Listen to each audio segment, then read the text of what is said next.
اتنے عرصے کے بعد بڑھاپے کا بیٹا حضرت خلیل کو ملا. پہلے حکم ہوا وادی ذی زرع میں چھوڑا ہے.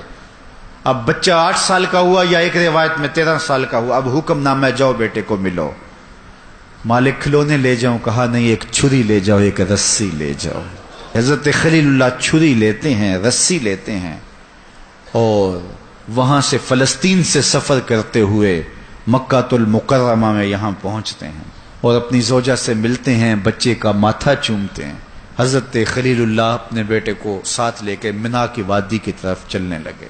وادی منا میں باپ اور بیٹا پہنچتے ہیں. قال یا بنیہ، کہا اے میرے بیٹے، میں تجھے ذبح کرنے کا خواب دیکھا ہے. فانظر ماذا ترى، اب تو بتا تیری رائے کیا ہے. باپ بیٹے کو بھی شامل کرنا چاہتا ہے اس کار خیر میں، رب کے حکم کی تعمیل میں.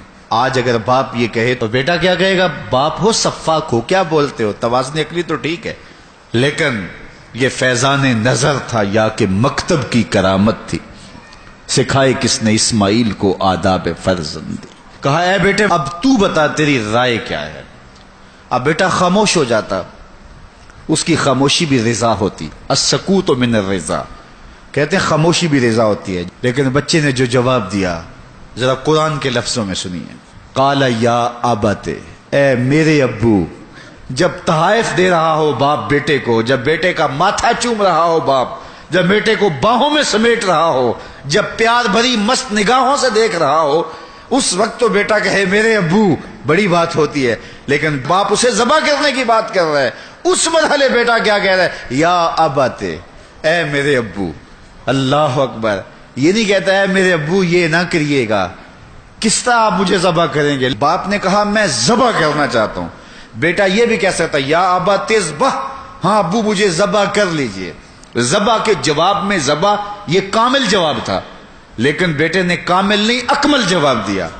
باپ نے کہا میں ذبح کرنا چاہتا ہوں، بیٹے نے یہ نہیں کہا ہاں ذبح کر لیجئے. بیٹے نے کہا ذبح کیا ہے؟ یا ابا تفعل ما تؤمر، ابو ذبح کیا ہے؟ جو بھی کرنا ہے کرو. میرے بدن کو آگ لگانی ہے پھر بھی حاضر ہوں، ٹکڑے کرنے ہیں پھر بھی حاضر ہوں. اللہ اکبر. یا ابا تفعل ما تؤمر، اے میرے باپ جو بھی حکم ہے رب کا دیر نہ کیجیے. رہی بات میری، مشکل تو بڑا کام ہے، لیکن ستجدنی انشاء اللہ من الصابرین. آپ دیکھیں گے تڑپوں گا بھی نہیں، صبر کر کے دکھاؤں گا. اللہ اکبر. باپ اور بیٹے نے منا کی وادی میں یہ بات طے کر دی.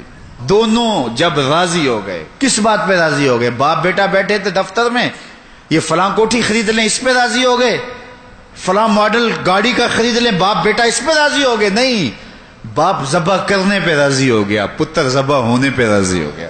باپ نے بیٹے کو پیشانی کے بل لٹایا کہ بیٹے کا منمونہ چہرہ میرے سامنے نہ ہو. رسی ساتھ لی تھی، کہا ابا جان مجھے باندھ لیجئے، کہیں ایسا نہ ہو کہ میں تڑپوں اور میرے تڑپنے کی وجہ سے آپ کو تعمیل حکم الہی کرتے ہوئے دیر ہو جائے. اور پھر کہا کہ اپنی آنکھوں پہ بھی پٹی باندھ لیں، کہیں میرا چہرہ آپ کے تعمیل حکم میں رکاوٹ نہ بن جائے. آنکھوں پہ حضرت خلیل پٹی باندھ رہے ہیں اور بیٹے کے ہاتھوں کو، بازوؤں کو اور ٹانگوں کو رسیوں سے جکڑ دیا گیا. باپ نے ہاتھ میں چھری پکڑی تو حضرت اسماعیل بولے ابا جان رکیے. کیا ہوا؟ کہا میری رسیاں کھول دیں. بیٹا کیوں؟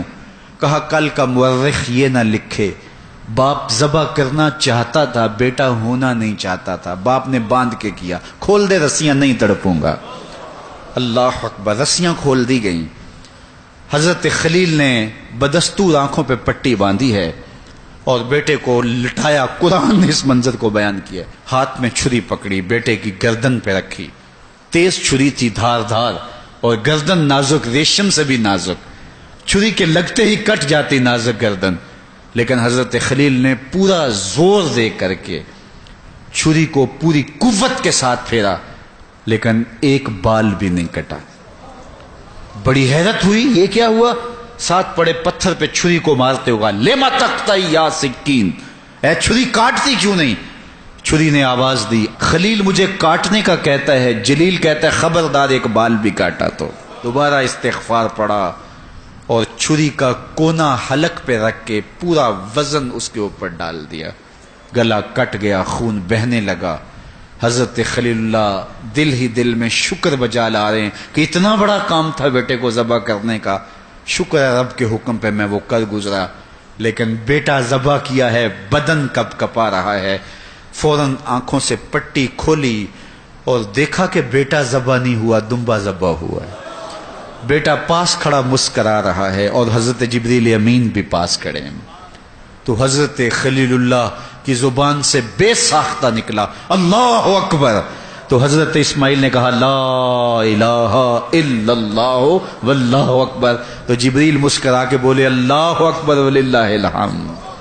کہا ہے ابراہیم قیامت تک تمہاری قربانی بھی باقی رکھیں گے، زبانوں سے نکلے جملے بھی باقی رکھیں گے۔